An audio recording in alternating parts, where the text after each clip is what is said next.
Good evening, everyone. Your Excellencies, Prime Minister, Mr. and Mrs. Bridges, honored guests, ladies and gentlemen, good evening.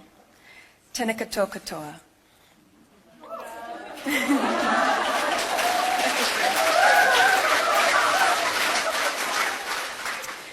Your Excellency, thank you for your warm welcome to Government House this evening, as well as for hosting me and Harry during our special time in New Zealand.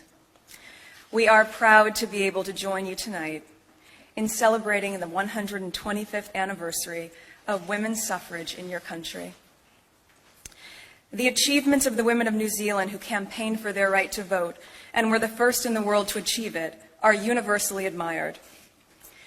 In looking forward to this very special occasion, I reflected on the importance of this achievement, but also the larger impact of what this symbolizes. Because yes, women's suffrage is about feminism, but feminism is about fairness. Suffrage is not simply about the right to vote, but also about what that represents. The basic and fundamental human right of being able to participate in the choices for your future and that of your community. The involvement and voice that allows you to be a part of the very world that you are a part of. And women's suffrage is not simply about the right to vote for women, but also about what that represents. The basic and fundamental human right of all people, including those members of society who have been marginalized, whether for reasons of race, gender, ethnicity, or orientation, to be able to participate in the choices for their future and their community. So bravo, New Zealand, for championing this right 125 years ago for the women who well deserve to have an active voice and an acknowledged vote, and for all of the people that this effort has paved the way for globally. We all deeply thank you. In the words of your suffragette, Kate Shepherd, all that separates, whether of race, class, creed, or sex, is inhuman and must be overcome.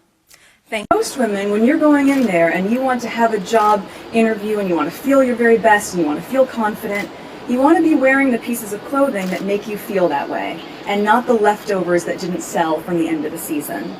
And I kept thinking about it as I went home, and it didn't track for me, and I said, we have to do something to change this. And a big piece of this is trying to transform the idea of charity to community.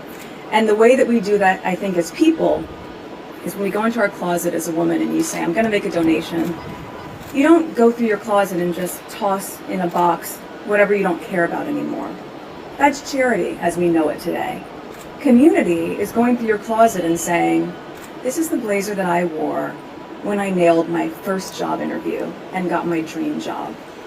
And I don't need that anymore because I'm where I want to be. But if I'm able to share that blazer and be part of another woman's success story, then that's community. And so when I thought about it in that personal space, I said, on a bigger level, what can we do with brands, and what companies would be able to help us convene and come together to really build a collection for the women of SmartWorks that could be the pieces that they need to feel confident going into those rooms. This is sort of how we thought of the SmartWorks capsule collection. The first designer that I thought of immediately was a really good friend of mine, Misha Nunu, who has spent a lot of time with her brand ethos developing women's empowerment, but also specifically a capsule wardrobe. So you have key pieces that you can mix and match and really maximize what you have. We all know that in your closet, right? You have certain pieces that you can take from 4 items of clothing and suddenly you have 10 outfits. So that was really important.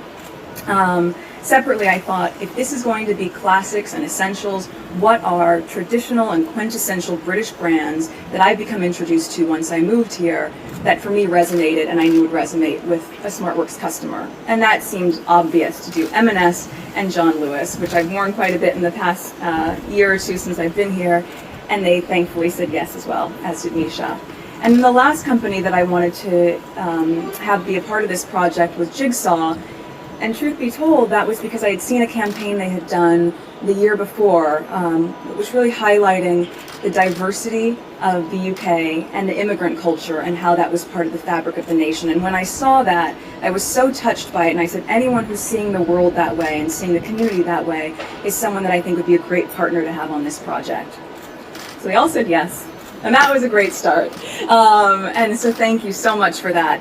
As we've seen this evolve, I think what's been really amazing is to know that these women will now be equipped in a project that will just be a couple weeks, but will give us enough units to be able to have the women at SmartWorks have these key essentials for a year. And that in and of itself, to be able to have one small project that has such big impact, is something that I'm really connected to. This is the kind of work that I've been doing for a really long time, and to be able to do it here in my new home of the UK means quite a bit to me. It's also the same vein of work that my husband and I will continue doing, really strong community-based projects, and this is something that we'll be excited to be able to share more about next year when we launch our foundation, Sussex.